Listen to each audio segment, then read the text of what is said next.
So 15 years ago, isa raw palang dating Holy Knight si Shanks mga tol. Kaya pala nakita natin sa flashback nila ni Rayleigh na parang meron nga siyang tattoo na tulad sa mga Holy Knights. Kaya niya rin pala isinugal mga tol yung kamay niyang yun sa Sea King. Naging God's Knight din pala mga tol si Harald at malalaman na nga rin natin ang patungkol sa Florian Triangle. So One Piece chapter 1167 at ang title nga nito ay Ida Sans. So hindi nga lang si Harald din ang tinutukoy mga tol kundi pati na nga rin si Loki. So nagsimula ang chapter kay King Harald mga tol kung saan naging alipin na nga talaga siya ng world government. Matapos niyang putulin yung sungay niya at sinabing gagawin niya ang lahat mapabilang lamang sa world government, kahit na nga raw maging slave siya ngayon, ginawa nga siyang isang Holy Knights. Sinasabing naging God's Blade nga raw ito ng world government at binigyan nga siya ng mission mga tol kung saan kailangan niyang ang talunin ng mga pirata. At later on nakilala nga siya bilang monster among the mist.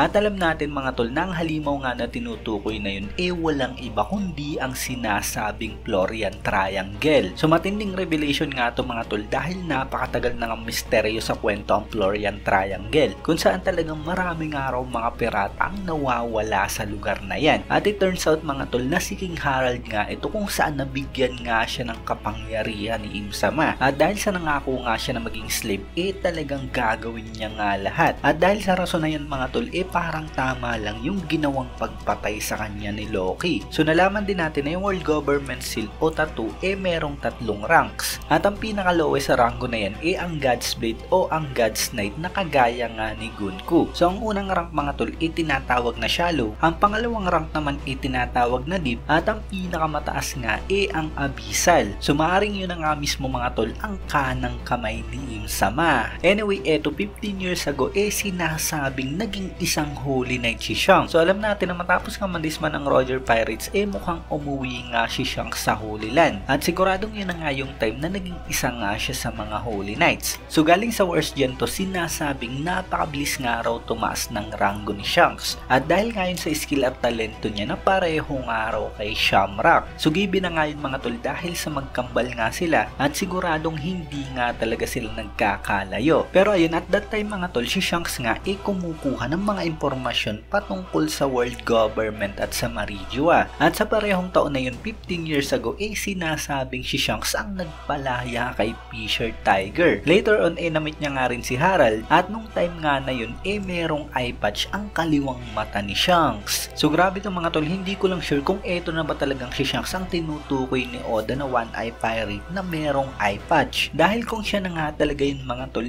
nalalapit na ang katapusan ng kwentong ito. Sinabi nga yun mismo ni Oda mga tol at talagang hindi raw siya makapag-intay na i-drawing ang character na yan. So kung si Shanks nga yun talagang mga tol talagang nalalapit na nga tayo sa katapusan at talagang hindi nga tayo handa para doon. Anyway, cut naman kay Ida mga tol kung saan nilason nga siya ng kung sino sa bayan ni Ida yung dating asawa ni King Harald na namatay mga tol. So hindi natin sigurado kung sino mga tol pero most probably taga doon nga at related kay Istrid. Kung ganun nga ang ugali ng babaeng yun mga tol, probably maaaring may ganun nga rin siyang kamag-anak. Well, hindi pa nga rin natin talaga sigurado, maaaring meron ngang ibang may kagagawan. So dahil nga dyan ito mga tol, grabe nagalit nga talaga si Loki. Naghiganti nga siya sa village na yun mga tol at mula nga dyan sinabi niyang si Ida lang yung tangi niyang ina. So grabe mga tol, dahil akala nga natin hindi humana kay Loki yung ginagawang panunuyo sa kanya ni Ida. Tumayo pala talaga itong isang nanay ni Loki at talagang na-appreciate nga lahat ni Loki mga tol ang ginawa ni Ida para sa kanya at itinuring niya nga itong isang tunay na ina. So yun nga lang mga tol, ang spoiler natin para sa One Piece chapter 1167. So sinasabing wala na naman tayong break mga tol, kaya isang linggo lang uli yung hihintay natin para sa kasunod na chapter. Kaya yun syempre kung nagustuhan nyo nga ang video to, huwag nyo sana kalimutang mag-iwan ng like dahil napakalaking tulong na yan para sa ating channel. At yun, maraming salamat sa inyong panonood at mag-iingat kayo palagi.